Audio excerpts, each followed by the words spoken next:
News One Express. Dharmapuram ஆதீனத்துக்கு சொந்தமான கோயில்களில் பல்வேறு முறைகேடுகள் நடப்பதாக திருக்கடையூரைச் சேர்ந்த ஸ்ரீ அபிராமி பொதுநல சங்கத்தின் தலைவர் மாவட்ட ஆட்சியர் அலுவலகத்தில் மனு அளித்தனர்.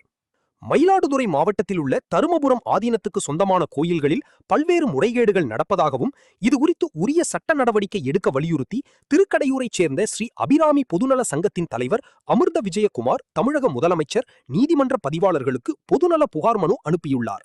அதன் நகலை மயிலாடுதுறையில் இன்று நடைபெற்ற மாவட்ட ஆட்சியரின் மக்கள் குறைதீர் கூட்டத்தில் மாவட்ட ஆட்சியர் ஸ்ரீகாந்திடம் அளித்து கோரிக்கைகளை வலியுறுத்தினார். மயிலாடுதுறை மாவட்டம் சீர்காழியில் தருமபுரம் ஆதீனத்துக்கு சொந்தமான சட்டநாதர் கோயிலில் மண்ணில் புதையுண்டிருந்த 30க்கும் மேற்பட்ட சிலைகள் மற்றும் வரலாற்று சிறப்புமிக்க 333 செப்பேடுகளை தொல்லியல் துறையிடம் ஒப்படைக்காமல் முடக்கி வைத்துள்ள தருமபுரம் ஆதீனம் மற்றும் சம்பந்தப்பட்ட அதிகாரிகள் மீது சட்ட நடவடிக்கை எடுத்து அவற்றை தஞ்சாவூர் சரஸ்வதி மகாலில் பாதுகாப்பாக வைத்து செப்பேடுகளை தூய தமிழில் மொழிபெயர்க்கப்பட வேண்டும். முற்றும் துறந்த சன்னியாசியாக வாழ வேண்டிய தருமபுரம் ஆதீனம் தனது சகோதரர்களான விருதகிரி, வெற்றி ஆகியோரை நிர்வாக பதவியில் அமர வைத்துள்ளதற்கு நடவடிக்கை எடுக்க வேண்டும். ஆதீனத்துக்கு சொந்தமான 27 கோயில்களில் தமிழை திட்டமிட்டு அளிக்கும் வகையில் சமஸ்கிருதத்திற்கு முக்கியத்துவம் அளிக்கப்படுகிறது.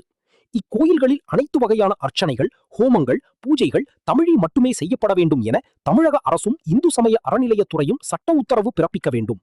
திருக்கடையூர் ஆணைக்குளத்தின் அருகில் கடா 25 ஆண்டுகளுக்கு மேலாக குடியிருக்கும் பழங்குடியின மக்களுக்கு அடிப்படை தேவையான மின் இணைப்பை வழங்க விடாமல் தடுக்கும் கோயில் நிர்வாகம் மீது சட்ட நடவடிக்கை எடுக்க வேண்டும்.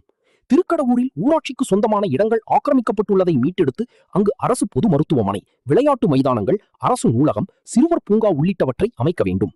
திருக்கடையூர் கோயிலில் ஆவுஷ்ய ஹோமம், சஷ்டியப்த பூர்த்தி உள்ளிட்ட பூஜைகளுக்கு அதிகாரப்பூர்வ அரசு கட்டண விவரங்களோ வெளிப்படையான ஆன்லைன் பண பரிவர்த்தனை முறைகளோ இல்லாமல் இருட்டடிப்பு செய்யப்பட்டுள்ளதை ஆய்வு செய்ய வேண்டும். திருக்கடையூர் கோயிலில் தினசரி ரூபாய் 10 லட்சம் வரை சிறப்பு பூஜைகளுக்காகவும் திருப்பணிகளுக்காகவும் வசூலிக்கப்படும் பணத்தை கொண்டு ஏழை மக்கள் மற்றும் வெளியூர் பக்தர்கள் பயன்பெறும் வகையில் 3 வேளையும் இலவச தொடர் அன்னதான திட்டத்தை உடனடியாக அமல்படுத்த வேண்டும். கொலை சதிகளிலிருந்து உயிரை பாதுகாக்க உடனடியாக 24 மணி நேர துப்பாக்கி ஏந்திய போலீஸ் பாதுகாப்பு வழங்கிட உத்தரவிட வேண்டும் என அபிராமி பொதுநல சங்க தலைவர் அமிர்த விஜயகுமார் அந்த பொதுநல புகார் மனுவில் கேட்டுக்கொண்டுள்ளார். அப்போது பொதுநல வழக்கறிஞர் சங்கமித்ரன் உடன் இருந்தார். மயிலாடுதுறை மாவட்டத்துக்கு உட்பட்ட தரங்கம்பாடி, மயிலாடுதுறை தாலுகா 2 தாலுகாவிலும் அரசு புறம்போக்கு இடங்களை, அரசுக்கு சொந்தமான இடங்களை தருமபுரம் ஆதீனத்துக்கு பெயருக்கு தொடர்ந்து பணம் வாங்கி கொண்டு பட்டா பண்ணி வருகிறார்கள். இதை 2 வருடமாக எங்கள் சங்கத்து சார்பாகவும் பொதுநல விரும்பிகள் சார்பாகவும் பலமுறை தமிழக முதல்வருக்கும் ஆர்டிஓ, மாவட்ட ஆட்சித்தலைவர், வட்டாட்சியர், ஜமாபந்தி பல மனுக்களை அளித்தும் எந்த பயனும் இல்லை. புதிதாக பொறுப்பேற்றிருக்கக்கூடிய தமிழக முதலமைச்சர் அவர்கள் இதை கவனத்தில் எடுத்துக்கொண்டு மயிலாடுதுறை மாவட்டத்தில் நடக்கக்கூடிய ஊழல்களை தனி அலுவலர் கொண்டு ஆய்வு செய்து இதுபோல பரிமாற்றம் செய்யக்கூடிய, ஊழல் செய்யக்கூடிய அதிகாரிகளை உடனடியாக நடவடிக்கை எடுத்து இருக்க வேண்டும். இந்து சமய அறநிலையத்துறையும் சார்ந்த அதிகாரிகளும் சேர்ந்து இதை உடன்பட்டு இந்த ஊழல்களை செய்து வருகிறார்கள். பொதுவாக திருக்கடையூர் அபிராமி கோயிலில் எடுத்துக்கொண்டிருந்தால் ஆன்லைன் பரிவர்த்தனை என்று மத்திய அரசு அறிவித்து 2012 அறிவித்தோம். இன்றைய வரை எந்த கடைபிடிப்பும் இல்லாமல், நடவடிக்கை இல்லாமல் ஒரு 60ஆம் கல்யாணம் திருமணம் செய்தீர்கள் என்றால் 25,000, 50,000, 1 லட்சம், 2 லட்சம், 3 லட்சம் வரைக்கும் பார்ட்டிக்காரங்க வந்து செஞ்சுட்டு போகிறாங்க. எந்தவித ரசீதியும் இல்லை. கோயிலில் போய் ரசீது கேட்டிங்கன்னா 2,000 ரூபாய்க்கு ரசீது கொடுப்பாங்க, 2,000 ரூபா குறுக்கல் மூலிமா வாங்கிப்பாங்க. இதான் நடைமுறையில் இருக்கிறது. இதை பலமுறை நாங்கள் வலியுறுத்திருக்கிறோம். அது வழக்கறிஞர் சங்கமாக இருக்கட்டும், பொதுநல சங்கமாக இருக்கட்டும், பல மனுக்கள் மத்திய அரசிலிருந்து மாநில அரசு வரைக்கும் அரசு துறை அதிகாரிகள் அனைவருக்கும் மனு அனுப்பியும் எந்த நடவடிக்கையும் இல்லை. இந்த மனு நாளிலும் மாவட்ட ஆட்சித்தலைவரிடம் மனு கொடுத்திருக்கிறோம். இந்த ஊழல்களெல்லாம் களையப்பட வேண்டும்.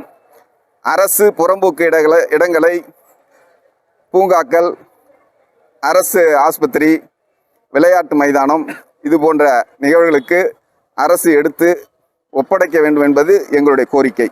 இந்த பலமுறை கோரிக்கை நாங்கள் வைத்தும், நேரடியாக மனு கொடுத்தும், ஏன் உண்ணாவிரத போராட்டத்துக்கு கூட நோட்டீஸ் அடித்தும் அதை தடை செய்தது இந்த அதிகாரிகள் தான்.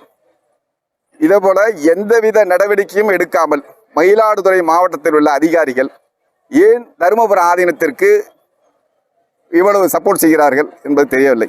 இதை அரசு முன்னின்று பொறுப்பேற்று இது அரசு கட்சியினுடைய அனைத்து அரசியல் கட்சி தலைவர்களுக்கும் இதனுடைய பிரதிகளை நாங்கள் அனுப்புவதாக முடிவு எடுத்திருக்கிறோம். இது ஒரு மிகப்பெரிய மாபெரும் மக்கள் போராட்டமாக வெடிப்பதற்கு முன்பு தமிழக முதலமைச்சர் அவர்கள் நடவடிக்கை எடுக்க வேண்டும். இப்போ மனு கொடுத்துருக்கிறோம், விரிவான மனு கொடுத்துருக்கிறோம். பணக்காரர்களுக்கும் கோடீஸ்வரர்களுக்கும் உடனடியாக இருக்கின்ற அதிகாரிகளை உடனடியாக இடமாற்றம் செய்ய வேண்டும். அது எந்த துறையாக இருந்தாலும் சரி, உளவுத்துறை மூலம் கண்காணித்து நடவடிக்கை எடுக்க வேண்டும். எதிர்காலத்தில் இதுபோல நிகழ்வுகள் இந்த மயிலாடுதுறை மாவட்டத்தில் இருக்கப்படாது என்பது எங்களுடைய வேண்டுகோள். நாங்கள் ஒரு கூட்டம் கூட்டி ஒரு அசோசியேஷன் முடிவு பண்ணி பிற்காலத்தில் போராட்டம் அறிவிக்க வேண்டிய சூழ்நிலை இருக்கிறோம் என்பதை தெரிவித்துக் கொள்கிறேன். செய்திகளை உடனுக்குடன் தெரிந்து கொள்ள லைக் பண்ணுங்க, ஷேர் பண்ணுங்க, சப்ஸ்கிரைப் பண்ணுங்க, மறக்காம கமெண்ட் பண்ணுங்க.